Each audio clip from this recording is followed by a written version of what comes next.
आजकल गर्दन दर्द एक बहुत कॉमन प्रॉब्लम हो चुकी है। चाहे वो प्रोफेशनल्स हों या होम मेकर्स, गर्दन दर्द, कंधे का दर्द एक कॉमन प्रॉब्लम है जो हमारी लाइफस्टाइल, लॉन्ग सिटिंग आवर्स और पोस्चर की प्रॉब्लम के कारण होते हैं। लेकिन कभी कभी ये दर्द सिर्फ गर्दन तक सीमित नहीं रहता, बल्कि कंधे, हाथ और उंगलियों तक चला जाता है, जिसमें फिर कमज़ोरी, सुन्नपन, झंझनाहट इस तरह की प्रॉब्लम भी हो सकती है। कई बार लोग इसे सिर्फ गर्दन का दर्द समझते हैं, लेकिन ये एक्चुअली में गर्दन की नसों का दर्द यानी सर्वाइकल रेडिकुलोपैथी भी हो सकता है। हेलो फ्रेंड्स, मैं हूं डॉक्टर के ठाकुर, एक कंसल्टेंट पेन फिजिशियन।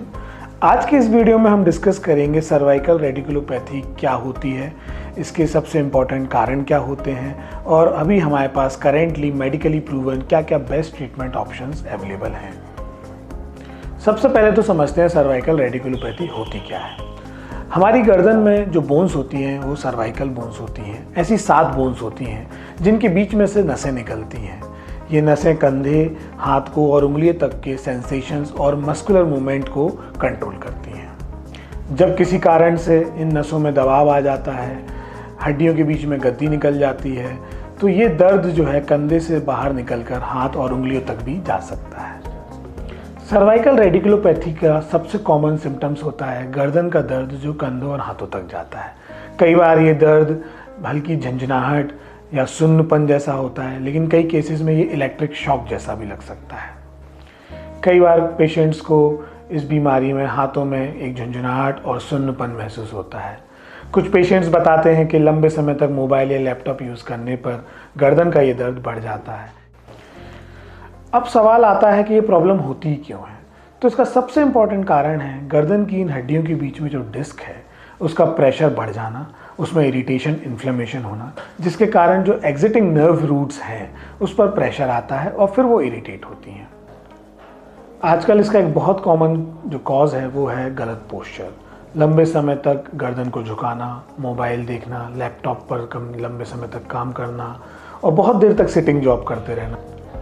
इसके अलावा और भी इम्पॉर्टेंट कारण होते हैं, जैसे उम्र के साथ हड्डियों का वियर एंड टियर, लंबे समय तक प्रेशर होने के कारण डिस्क का इरिटेशन और एकदम से कोई चोट लग जाना या झटका लग जाना। अब बात करते हैं हमारे पास क्या क्या ट्रीटमेंट ऑप्शंस अवेलेबल हैं। सबसे पहले तो ये समझना ज़रूरी है कि हर पेशेंट का एक जैसा ट्रीटमेंट नहीं हो सकता। ट्रीटमेंट डिपेंड करता है पेन की सीवियरिटी पर, उसके सिम्टम्स पर, कितने लंबे समय का दर्द है और किस किस लेवल पर नसें दब रही हैं। शुरुआती स्टेज में पोस्चर करेक्शन, फिजियोथेरेपी और कुछ टारगेटेड मेडिसिन से काफ़ी पेशेंट्स को रिलीफ मिल जाता है। लेकिन अगर दर्द लगातार बना रहे या झंझनाहट या सुन्नपन बढ़ता जाए, ऐसे में हमें कुछ टारगेटेड ट्रीटमेंट ऑप्शंस के बारे में भी सोचना पड़ता है। ऐसे केसेस में image guided cervical epidural injections एक बहुत ही इफ़ेक्टिव ट्रीटमेंट ऑप्शंस हो सकता है। इन प्रोसीजर्स में पेन एक्सपर्ट, यूएसजी या फिर एक्सरे के गाइडेंस में जो नर्व इरिटेट हो रही हैं उनके आसपास दवाई डाल देते हैं। एंटी इन्फ्लेमेटरी मेडिसिन से इन नसों के दबाव को कम किया जाता है और आसपास के इन्फ्लेमेशन को भी कंट्रोल किया जाता है, जिससे लंबे समय तक दर्द में आराम मिल जाता है। ये प्रोसीजर्स भी डे केयर होते हैं, तो आपको हॉस्पिटल में लंबे समय तक रुकने की ज़रूरत नहीं होती। अगर आपको गर्दन से हाथ में जाने वाला दर्द लंबे समय से परेशान कर रहा है, झुंझुनाहट या सुन्नपन बना हुआ है, तो इसको नज़रअंदाज ना करें।